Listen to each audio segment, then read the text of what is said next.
लालकुआं तहसील क्षेत्र के अंतर्गत आकृति नेचुरल प्रोडक्ट प्लांट के भीतर विशालकाय गड्ढे खोदकर अवैध रूप से निकाले गए उप खनिज और गड्ढे में सेंचुरी पेपर मिल की केमिकल युक्त राख भरे जाने के मामले में विगत दिनों की गई प्रशासनिक कार्रवाई पर अब सवाल उठने लगे हैं।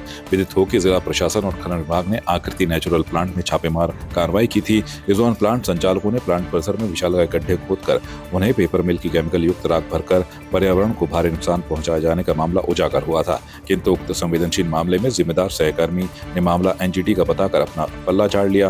किंतु उक्त संवेदनशील मामले में जिम्मेदार महकमों ने मामला एनजीटी का बताकर अपना पल्ला झाड़ लिया। उप जिलाधिकारी तुषार सैनी ने कहा कि प्रशासन ने छापेमारी कार्रवाई की थी, जिसमें खोदे गए गड्ढों में केमिकल राख भरी पाई गई थी, जिसके जांच के बाद एनजीटी को लिखा गया है तथा खनन विभाग ने गड्ढे की पैमाइश कर रिपोर्ट शासन को भेज दी। जैसे निर्देश मिलेंगे उसके अनुसार कार्रवाई की जाएगी। के माध्यम से मतलब मीडिया के माध्यम से ही जानकारी मिली थी कि केमिकल जो है वो डाला जा रहा है, तो इसमें हमने खनन विभाग की टीम को ले जाकर जांच कराई है। तो जांच में ये पाया गया कि कुछ राख टाइप का मटेरियल उसमें डाला जा रहा है, जिसको हमने भी रुकवा दिया है। उसके लिए जो है वो पोल्यूशन कंट्रोल बोर्ड को हमने रिपोर्ट में मेंशन किया है कि उनके द्वारा जांच कराई जाए, क्योंकि वही उसके लिए टेक्निकल विभाग हैं कि उससे कितना पोल्यूशन होगा और उससे क्या नुकसान हो सकते हैं और उसमें क्या आगे की कार्रवाई जुर्माना इत्यादि किया जाए। तो अभी रिपोर्ट हम उसको प्रेषित कर रहे हैं। हल्द्वानी में प्रेस वार्ता करते हुए नेता प्रतिपक्ष यशपाल आर्य ने कहा कि राज्य सरकार ने अतिक्रमण के नाम पर गरीबों को हटाने की साजिश और भ्रष्टाचार तथा स्मार्ट मीटर के नाम पर अडानी की उत्तराखंड में एंट्री सहित जनहित के दर्जनों मामलों को लेकर कांग्रेस नैनीताल कमिश्नरी का घेराव करेगी। यशपाल आर्य ने कहा कि वर्तमान में भ्रष्टाचार चरम पर है। खनन में हैदराबाद की कंपनी वसूली कर रही है। स्मार्ट मीटर अडानी के नाम पर दिए जाएंगे। उत्तराखंड को बेचने के लिए सरकार पूरी तरह तैयार है, लेकिन कांग्रेस सरकार के जन विरोधी नीतियों के खिलाफ जमकर विरोध करने को तैयार है। पूरे प्रदेश में भ्रष्टाचार व्याप्त है। कानून व्यवस्था पूरी तरह से भंग हो चुकी है, ध्वस्त हो चुकी है। आपदा से पूरा प्रदेश प्रभावित है। सड़कें गड्ढों से पटी पड़ी हैं।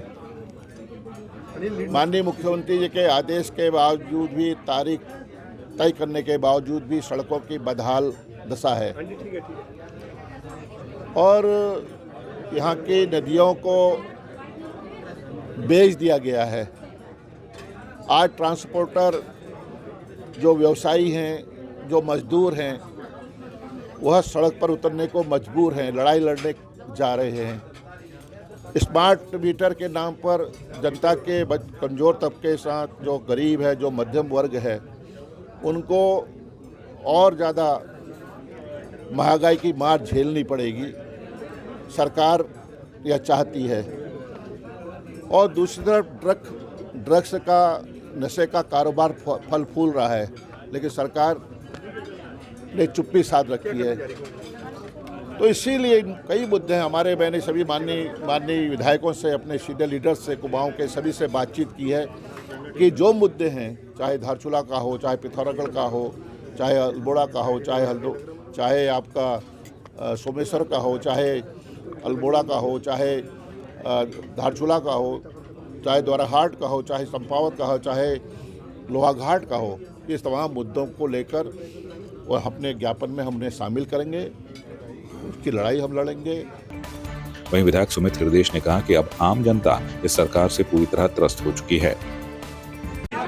देखिए, सबसे पहले कार्यकर्ताओं को मेरा प्रणाम है कि रुद्रपुर में इतना हज़ारों की संख्या में आए, हल्द्वानी में हज़ारों की संख्या में यहाँ पे हमने प्रदर्शन करा और उसके अल्प समय के बाद ही तुरंत जब इसकी घोषणा हुई, सबके उत्साह में कमी नहीं है, बल्कि बढ़ चढ़ के दुगनी हिस्सेदारी सब सुनिश्चित कर रहे हैं। और साथ ही साथ जितनी परेशानियाँ पूरे मंडल की हैं, एक एक विधानसभा जो यहाँ की है, उसकी सब परेशानियों को लेकर हम वहाँ पे घेराव कर रहे हैं। उधम सिंह नगर के सीमांत खटीमा कोतवाली के अंतर्गत, जहां वरिष्ठ पुलिस अधीक्षक उधम सिंह नगर मणिकांत मिश्रा के निर्देशानुसार जनपद में अवैध नशा तथा अवैध मादक पदार्थों की रोकथाम के लिए चलाए जा रहे अभियान के क्रम में पुलिस अधीक्षक रुद्रपुर व पुलिस क्षेत्र अधिकारी खटीमा के पर्यवेक्षण में अभियुक्त शान मोहम्मद उर्फ सानुआ पुत्र मोहम्मद उमर निवासी वार्ड नंबर 3 इस्लाम नगर कोतवाली खटीमा जिला उधम सिंह नगर को 3.343 किलोग्राम अवैध चरस के साथ गिरफ्तार किया गया है। पूछताछ में आरोपी ने बताया कि उस चरस को नेपाल से कम दामों में खरीद कर खटीमा के आसपास के क्षेत्र में ऊंचे दामों में बेचने के लिए लाया हुआ था। अंतर्राष्ट्रीय बाजार में चरस की कीमत लगभग 7 लाख रुपए आंकी गई है। अभियुक्त इससे पूर्व भी कई बार NDPS एक्ट के अंतर्गत जेल जा चुका है।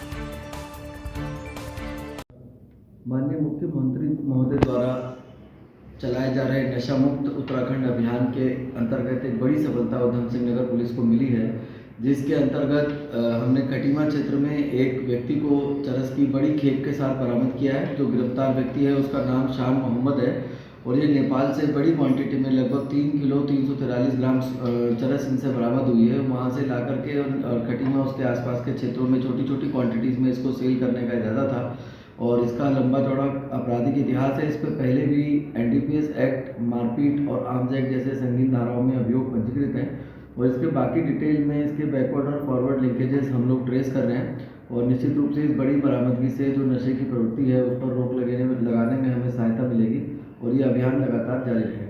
आपकी इस पर क्या राय है, हमें कमेंट कर जरूर बताएं। इसके साथ ही आप हमारे YouTube चैनल को सब्सक्राइब कीजिए। आप हमें Facebook, Instagram, Twitter पर फॉलो भी कर सकते हैं और संवाद 365 के साथ एक क्लिक में जुड़ने के लिए डाउनलोड कीजिए संवाद 365 ऐप।